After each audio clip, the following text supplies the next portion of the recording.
With the festive season already upon us, many people are already on the roads making their way home to their families. This means that traffic will once peak at our border posts, including the notorious Beitbridge between South Africa and Zimbabwe.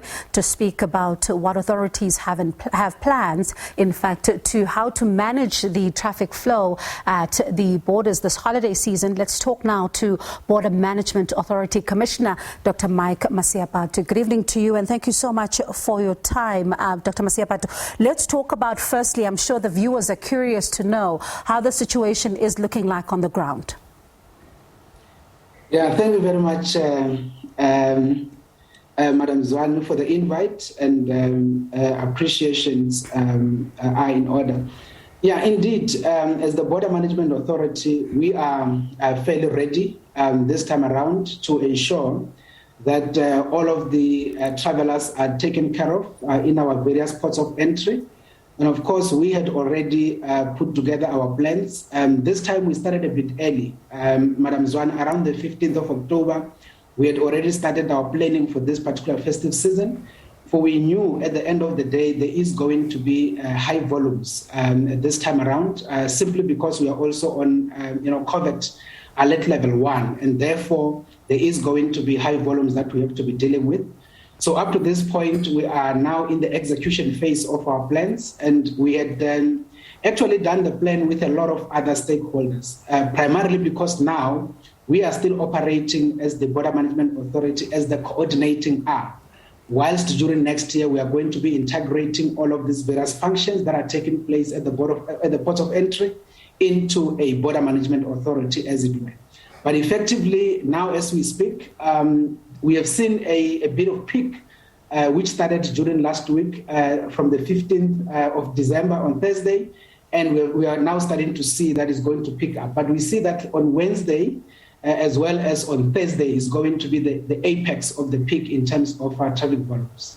Now, before we move to the numbers and the preparations on the ground, I'd like to talk about this planning, because last year, remember, we saw quite serious delays and you came under serious fire. And I remember the minister having to go there at some point to see how things are going. And as you say that you're involving some of the stakeholders, and the minister was talking about how it is going to be important to bring a multidiscipline of, departments in order to try and curb the long queues at the border. And I'd like us to talk about, in this specific context, the Beitbridge border post. Let's talk about who you had at the table when you were planning and what exactly went into this planning.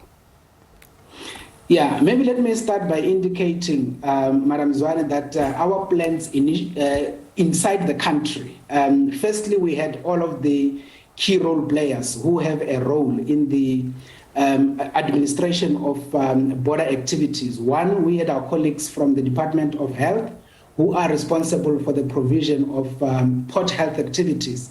And in that instance, this time around, they are fairly ready on the ground to ensure that all of the screening activities in terms of the COVID protocols are intact. Further than that, we had our colleagues from Agriculture Department who are also ready in terms of taking care of all of the issues relating to agriculture, as it were. In terms of our immigration officials coming from the Department of Home Affairs are also ready, together with our colleagues from the police as well as members of the South African National Defence Force. But as the Border Management Authority now, I will actually confirm that if you look at Beitbridge, the Port Management Committee within Beitbridge itself had effectively completed their own, what we call Port of Entry Specific Operational Plan, which we then had a look at and then we actually approved, which then became part of the National Integrated Plan, which then covers the rest of the other ports of entry. So arising from that, one of the other issues that we did was to engage with the private sector, particularly the freight ride industry, on the basis of the trucks and in the manner in which we need to then coordinate our work in making sure that we are able to properly manage traffic, particularly in terms of the trucks, as it were.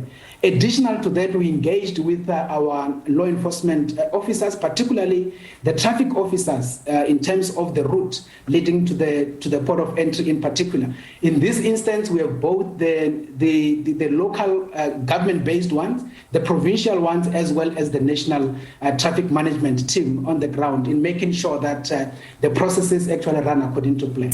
So when we look at what has been said recently, last week some of our colleagues were stationed at some of these ports of entry and it looked like things were moving quite slowly, and some people were saying that they've spent 2 days there. Why is that still happening?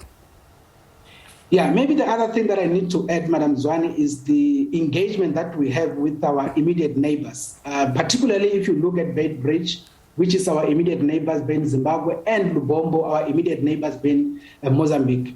We have engaged with them through a structure called the Tactical Operational Team, and in that, the main issue has been to try and synchronize our workings, and that is why we have also done other additional things. And what are those things? One, we have added human resources in those respective ports, to be able to make sure that we'll be able to open the spaces for the processing purposes. So that is what we have done. We have done it on our side, and the Zimbabweans on the other side, they've done the same. Similarly, we have done the same with Mozambique in terms of Lubombo, and they've also done the same.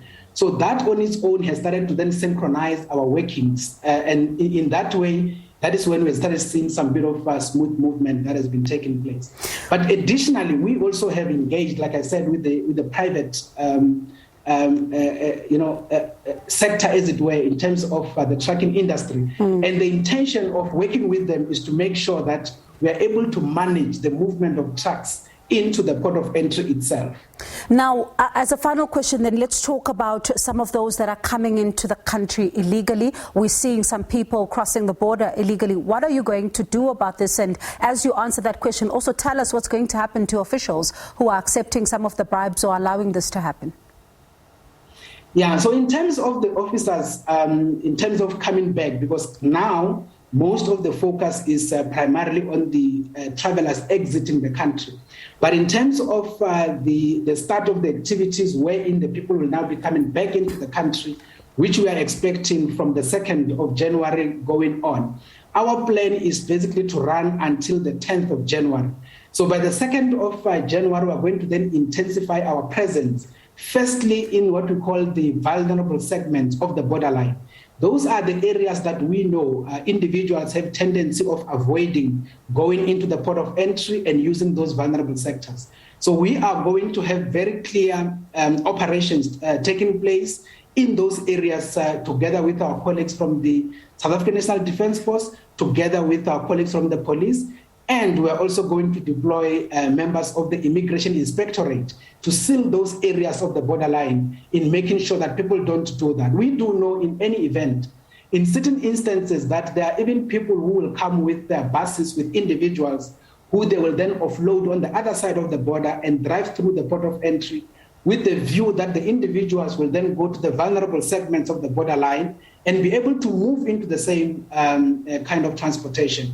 So we are going to have operations even inside, 10 kilometers away from the port inside the country, in making sure that we are going to be looking for those kind of individuals. And this time around, we're also going to deal with those, drivers as well as the owners of those, buses that are actually doing those activities. All right.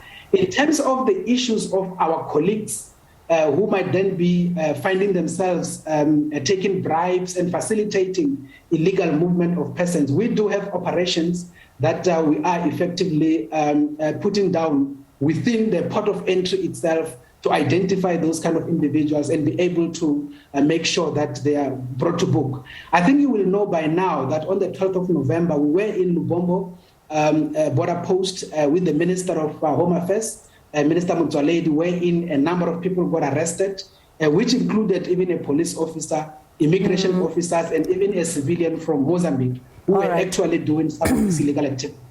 All right. Thank you so much. Unfortunately, we've run out of time, but thank you so much for that, Dr.